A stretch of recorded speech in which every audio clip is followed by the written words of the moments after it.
AG ನ್ಯೂಸ್ಗೆ ಸ್ವಾಗತ. ತಮ್ಮ ಬಗ್ಗೆ ಸಂಸದ ಕೆ ಸುಧಾಕರ್ ಆಕ್ರೋಶದ ಮಾತುಗಳ ಕುರಿತು ಬಿಜೆಪಿ ರಾಜ್ಯಾಧ್ಯಕ್ಷ ಬಿವೈ ವಿಜೇಂದ್ರ ಪ್ರತಿಕ್ರಿಯೆ ಕೊಟ್ಟಿದ್ದಾರೆ.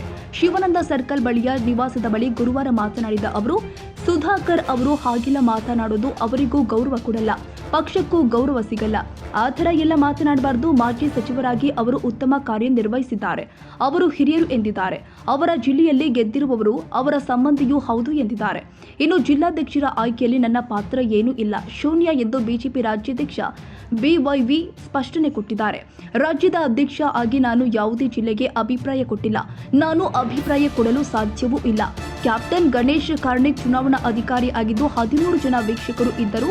ಇವರುಗಳು ಜಿಲ್ಲೆಗೆ ತಲಾ 3 ಹೆಸರು ಹೈಕಮಾಂಡ್ಗೆ ಕಳಿಸಿಕೊಟ್ಟಿದ್ರು ಎಂದಿದ್ದಾರೆ. ಸುಧಾಕರ್ ಅವರು, ಕುಮಾರ ಮಂಗಳಪ್ಪನವರು, ಜಿಲ್ಲಾಧಿಕಾರಿಗಳು ಸುಧಾಕರ್ ಅವರು ನೀವೇ ಬದಲಾಗಬೇಕು ಅನ್ನುವಂಥದ್ದು ಹೈಕಮಾಂಡ್ ದೂರು ಕೊಡ್ತೀನಿ ಅನ್ನುವಂಥ ಆರೋಪವನ್ನು ಕೂಡ ಮಾಡಿದ್ದಾರೆ.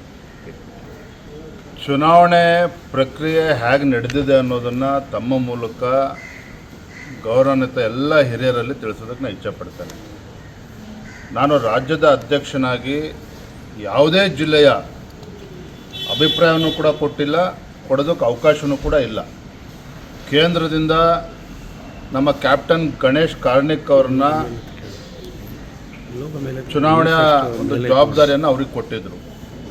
13 ಜನ ಅಬ್ಸರ್ವರ್ಸ್ನು ಕೂಡ ನೇಮಕ ಮಾಡಿದರು, ವೀಕ್ಷಕರನ್ನು.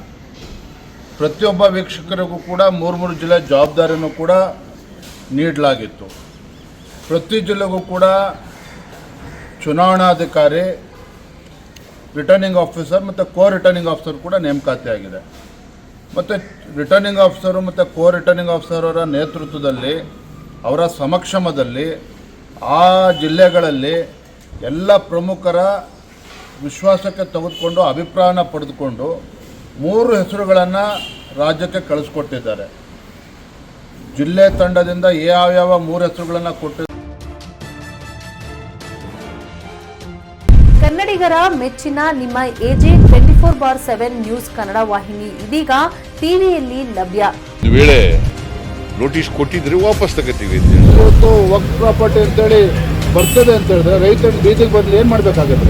ಯಾರು ವೋಟ್ ಹಾಕಲಿಲ್ಲ ಅಂದ್ರೆ ಗ್ಯಾರಂಟಿನೆಲ್ಲ ಸ್ಟಾಪ್ ಮಾಡಿಬಿಡ್ತೀವಿ.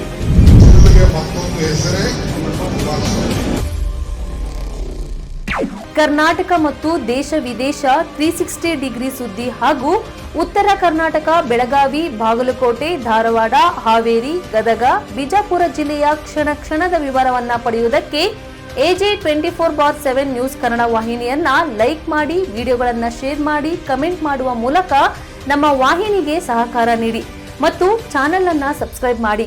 ಧನ್ಯವಾದಗಳು.